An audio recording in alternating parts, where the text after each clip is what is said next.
Hello everyone. जब भी आपके सामने कॉम्प्लेक्स नंबर का कोई सवाल आए तो सीधा z बराबर x प्लस आइडा वाई नहीं रखना है, क्योंकि ये चैप्टर एक तरह से ज्योमेट्री से ज़्यादा कनेक्टेड है। जैसे सवाल की बात करें अपन, इस सवाल में आपको पूछा गया कि एक ऐसा पॉइंट जो ऑर्गन प्लेन में इस इक्वेशन के रूट्स से इक्विडिस्टेंट है। इसका मतलब ये नहीं है कि मैं इसके चारों रूट्स निकालने बैठ जाऊंगा। इसका जो ज्योमेट्रिकल मीनिंग है वो आपको समझना है। अगर वो चारों रूट्स इसको सेटिस्फाई करेंगे तो डेफिनेटली इसके मॉड को भी सेटिस्फाई करेंगे। ठीक है, तो मैंने मॉड ले लिया।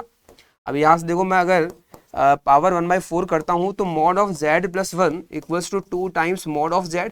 और ये देखो क्या मतलब निकल रहा है कि z की -1 से डिस्टेंस अपॉन में z की 0 से डिस्टेंस का रेशो हमेशा 2 रहता है।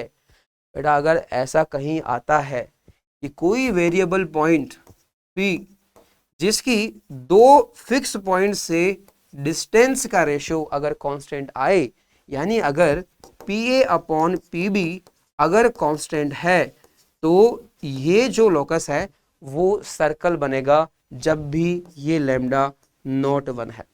1 है तो वो स्ट्रेट लाइन बनती है, लेकिन अगर नॉट 1 है तो वो क्या बनता है, हमेशा सर्कल बनता है। यानी एक तरह से ये सर्कल की इक्वेशन है। ये एक तरह से इसमें मैं बोल सकता हूँ कि इससे जो रूट्स हैं वो एक सर्कल की इक्वेशन को सेटिस्फाई करेंगे। तो हमें ये पूछा गया कि वो जो सर्कल पर 4 रूट हैं उनसे इक्विडिस्टेंट पॉइंट कौन सा होगा। तो सबको क्लियर है वो पॉइंट तो कौन होगा, सर्कल ही, सर्कल का सेंटर ही होगा। ठीक है, तो देखो हमें सेंटर निकालना है और वो भी इससे।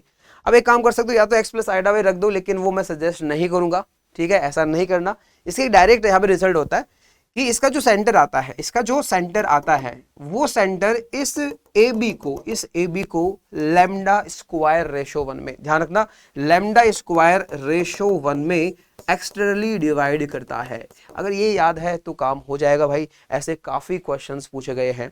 तो देखो यहां से सेंटर क्या आना चाहिए, सेंटर आएगा ध्यान से lambda square into b, lambda square into B.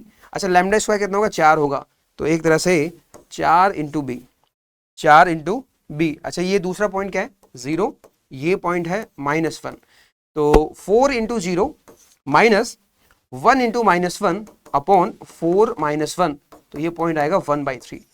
तो कॉम्प्लेक्स नंबर वहां पे है 1/3, तो पॉइंट क्या होगा 1/3, 0। बिल्कुल ऐसे ही ये वाला सवाल आपको खुद को अटेम्प्ट करना है। जेईई मेन 2025 का क्वेश्चन है, तो जो भी आपका आंसर आए आप कमेंट बॉक्स में दीजिए।